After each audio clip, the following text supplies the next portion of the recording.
ओम शांति। मैं आपको एक छोटी सी स्टोरी सुनाना चाहती हूँ एक अहंकारी व्यक्ति की।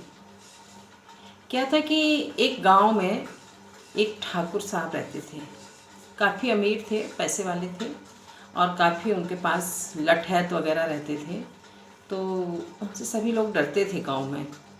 किसी की हिम्मत नहीं थी जो ठाकुर के खिलाफ कोई भी आवाज़ उठा सके।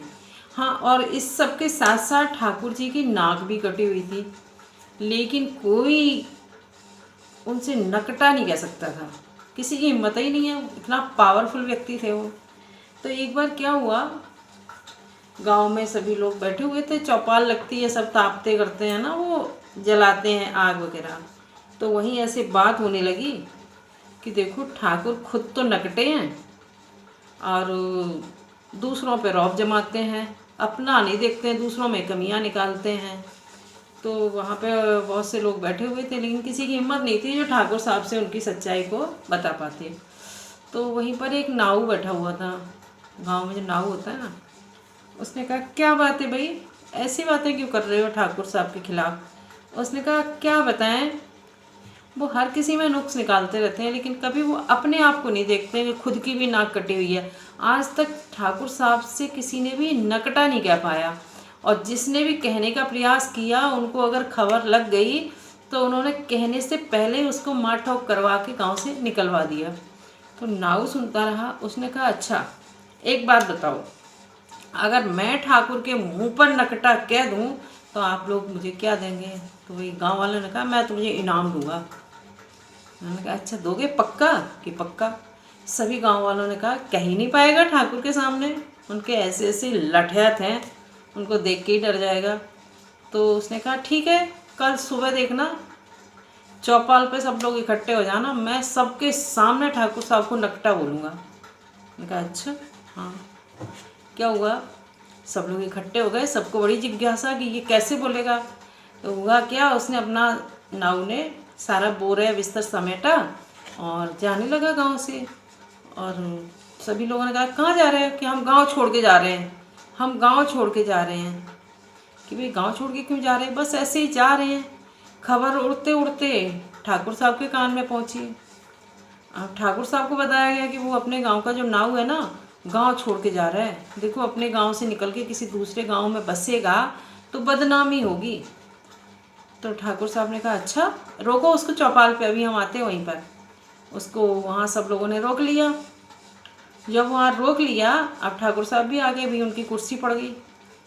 अब उसको बुलाया, भाई तू गांव छोड़ के क्यों जा रहा है, क्या परेशानी है तेरे को। उसने कहा ठाकुर साहब परेशानी तो कुछ भी नहीं है, बस ऐसे ही जा रहा हूँ। उन्होंने कहा ऐसे ही, क्या मतलब। मैंने कहा मतलब कुछ नहीं ठाकुर साहब, अब ऐसा है कि इतने दिन हम इस गांव में रहे, हमारे दिन बहुत अच्छे से कटे, अब ठाकुर नकटे।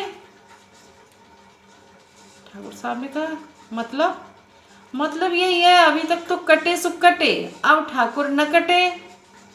बताओ ठाकुर न कटे क्यों, ठाकुर बोलो ना, ठाकुर साहब न कटे। उसने ठाकुर साहब के मुंह पर ही 4-6-10 बार बोल दिया कि ठाकुर न कटे, ठाकुर न कटे, ठाकुर न कटे। ठाकुर समझ ही नहीं पाए क्या कह रहा है, क्यों कह रहा है। गांव वाले सब समझ रहे थे, क्योंकि उसने पहले ही कह दिया था मैं चौपाल पे सबके सामने ठाकुर साहब को नकटा बोलूँगा। गांव वालों को बड़ा ताज्जुब हुआ, वाह क्या दिमाग पाया इसने। इसीलिए तो कहा जाता है नाव को 36, उसमें 36 गुण होते हैं। लेकिन ठाकुर साहब भी नहीं समझ पाए और उसने नकटा भी बोल दिया।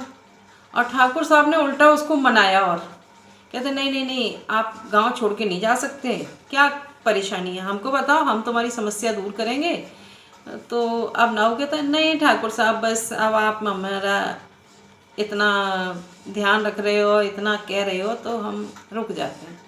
नाऊ अपना बोरिया बिस्तर लेके घर पे आ गया, ठाकुर साहब को नकटा भी कह दिया। ठाकुर समझ भी नहीं पाए। ये होता है अहंकार।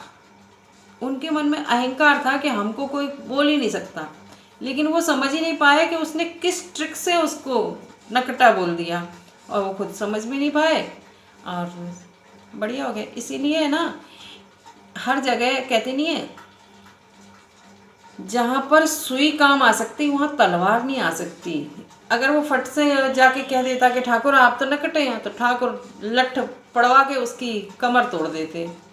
लेकिन उसने इस युक्ति से बोला, ठाकुर भी नहीं समझ पाए, बोल भी लिया और सब कुछ। इसीलिए कोई ताकतवर व्यक्ति से हो ना, तो उससे ताकत से नहीं लड़ना चाहिए, उसको बुद्धि से लड़ना चाहिए, दिमाग से लड़ना चाहिए। अच्छा, ओम शांति।